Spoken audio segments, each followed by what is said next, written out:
on, we got some of the voices of the Wananchi speaking about the politics, some of them expressing themselves in regards to what many have been, in the political circles have been saying, should the running mate of either Raila Odinga or William Ruto be, be from the region, from the central or the mountain region. Now we're going to be having a conversation with an older man who's been in, leadership in the county when it was still, when you see that council. Part of the former administration, the municipality system of government. Yes. Back then. And one thing that is a running narrative across all this is how the leadership, the political leadership over the years has actually gotten a fairly low mark. If you were to do a report card, both from those who've been in leadership, have seen the different successive governments, administrations, right from the colonial times to date, to those who are actually now going again to be voting in the coming election, and what they expect in regards to the leadership, what they feel is a struggle for them. And the interesting thing is you find that those, like Sydney Chazima did a feature, which was about the crowds for hire. And now what even the older generation feel about the same. Well, it's also very interesting to note that even in the vox pops that we've ran, and the residents of this county are actually very pessimistic when it comes to the political space nationally, specifically, because what they say is, and it is one common narrative, that we just want a leader. It doesn't matter which side the leader comes from, that will be able to address the issues that we're facing as Kenyans. And I think this has resonated across many other parts of the country, and in the other different counties we've been able to set our foot on. Yeah, and when prices are high, be it fuel or the basic commodities, it doesn't determine, it doesn't depend on which political divide or which region you come from or which leader you support.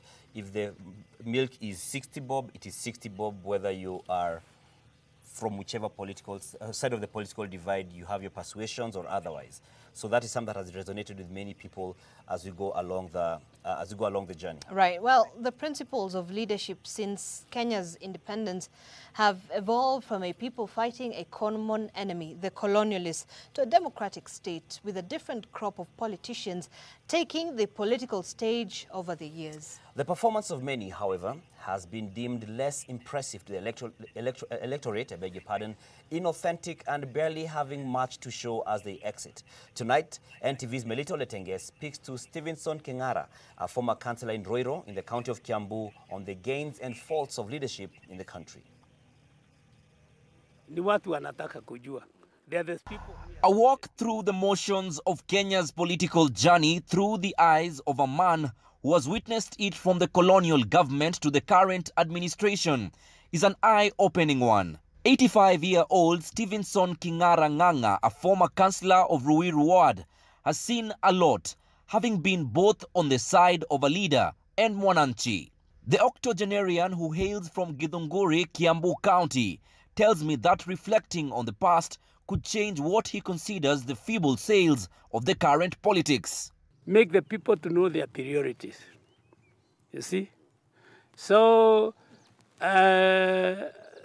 if you come from this one, that's also now tells you what you need the next. His passionate expressions are telling of his feeling of how leadership has an impact on the people's daily lives, which could be positive or negative.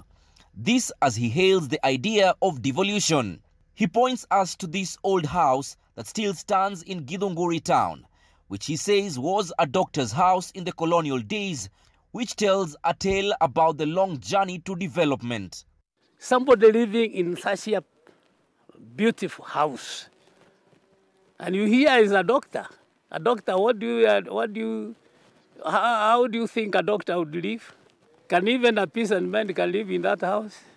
So don't ask me the changes. I have shown you the changes. For a man who has seen the change of guard over the years, he is clearly about the line between leadership and being lost in the trappings of power. Wale na tulikuwa nalilia mtukufu, where are they? Are they still living because tuliwaita mtukufu? You should think important of your whatever legacy that you are going to leave behind. You should know that that what are trusted, because it is an honor. It's not yours. It's not your right. It's the people have trusted on you to make the life change. So what exactly is his diagnosis of the leadership challenge in the country? A self-centered interest, which has spoiled this country. Patriotism is nowhere. National commitment is no longer there. Nyoka ni nyoka, mimi nakwambia nyoka ni nyoka. Hata akiwa amejikunja ni nyoka. Akiwa amenyorosa ni nyoka. That's what I'm saying. Kiambu County is among the devolved units that have been on the spotlight for corrupt leadership, with examples such as the impeachment of Ferdinand Waititu, the now former governor. As the elections draw closer, the lens of public interest is held above the quality of leadership and the shackles of corruption, which are already alive in the current period, the political campaign season. If I bribe you, that means I have a different motive. Yeah. So if you see somebody bribing, there are some more things he expects from you more than what he's giving you. Melita, Oletenges, NTV.